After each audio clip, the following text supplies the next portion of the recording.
روښانه ما تاسو ګورئ تحقیق نن بیا راغلی ما د یو غریب د جونګړي مخې ته ولاړ یم فوټیج ورته ښکاري دا خستحال کور چې دی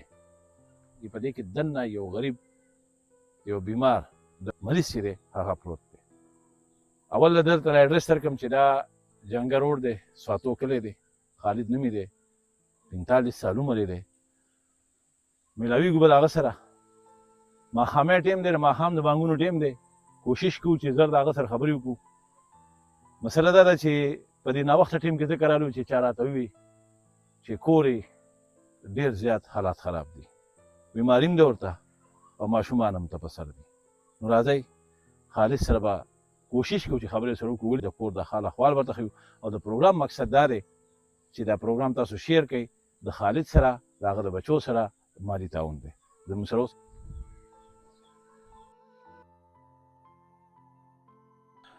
څنګه چې تاسو ما د کور نه بخر وي چې دا ځپلی کور خستحال کور په دې کې دقه شانتې د بیمارو ځپلی خالد خان 45 سال عمر یې دی د پروګرام مقصد دا دی چې د سره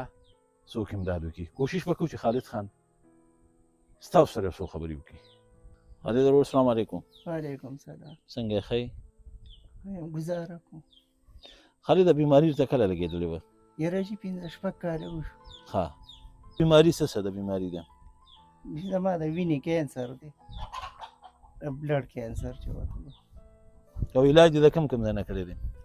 علاج مې چې پېښور حیات آباد کمپلیکس اسپتال نه مې کړی ها دغه کې شوکت خانم کې هم ناغستم او په ایرنم کې هم ناغستم دغه ته چې لاړو نو دغلته به دونه وه چې هغه لینډ برابر شو یو بل را سره امداد کړی و څه ټایم ورې په هغه علاج وکړو اوس چې د کور چوله څنګه چلیږي جی د کور چوله دې څنګه چلیږي کچن څنګه چلیږي یاره چې کچن نو بس د غریبۍ تاسو ته خو ما وي چې کله د یو ټایمي کله نه کله چې یو پسې روټۍ دغه بچي دې سکول نه وایي یاره جي د مخامخ دا چې دا ناست دی د غریبۍ د وجې زما د بیمارۍ د وجې په نخم کې اوس سکول پرېښه و دا به اوس لسم ته شوی و دا 2 کج بچي مې چې دي ځي سکول ته د خپې د مسلې دې څنګه وه خپه دې څه په څه خوږ شوي وه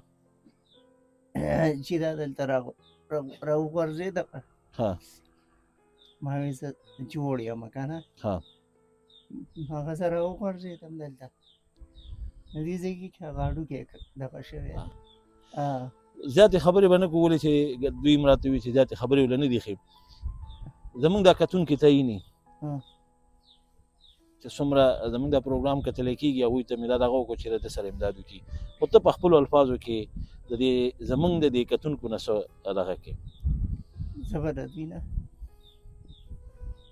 زه به د دوی شکریه ادا کوم چې زما سره چا مې امداد وکړو الله د رضا دپاره دا اوس هم زما لکه دا څونه د سخته چې ما تېره کړه که نه دا ما خپله غیرت او پښتو راټینګه کړې وه په اخر مجبوره شوم دا دغه راته را په غاړه شوه چې یاره دا بیان دې زه دغه له ورکړمه چې په الله معین خلک شته چې ما سره امداد وکړي د هغې خلکو کله یي او کله نه د خالد خان د خولې دا بیان دی او د دې کور د حالات هم تاسو ته په دې سکرین باندې ښکاري الله دې د داسې ورځ نه د داسې بدې ورځ نه موږ ټول مسلمانانو ساتي او داسې په دنیا باندې هم ډېر ښه خلک شته چې د داسې رونو ملاتړ هم جوړېږي زه رونو ته یو خبره کوم چې د چا وس کېږي په سکرین باندې چې کوم نمبر چلیږي په دغې باندې تاسو له دوی سره نیغ په نیغه باندې رابطه هم کولی شئ څوک که په خپله راتلل غواړي نو جنګه روډ دی دا تحصیلي تخبایي یادېږي خو د الورو طرفه جنګه روډ چې کوم راغلی دی تحصیلي کاټلنګ په هغې کې سواتو کلی ورته وایي خالد نوم یې دی هر سړی یې پېژني مونږ چې مونږ راغلو مونږ به په مین روډ تپوس وکړو نو دلته رارسېدی شئ په خپل لاس هم د ده سره امداد کولی شئ او جی ایس کیش نمبر دی په دې باندې چې چا څومره وس کېږي د ده سره تاسو د زړه د اخلاصه چې څومره وس هم کېږي امداد کولی شئ د دې نه علاوه هم ګوري دا پروګرام شیر کوي کېدای شي ستاسو د شیر د وجې دا یو داسې سړي ته ورسي چې چې هغه د دوی ملاتړ جوړ شي دغه به هم ستاسو په ثواب کې کاونټ کېږي د دې سره د ظهور خان اجازت غواړم د لوی الله په امان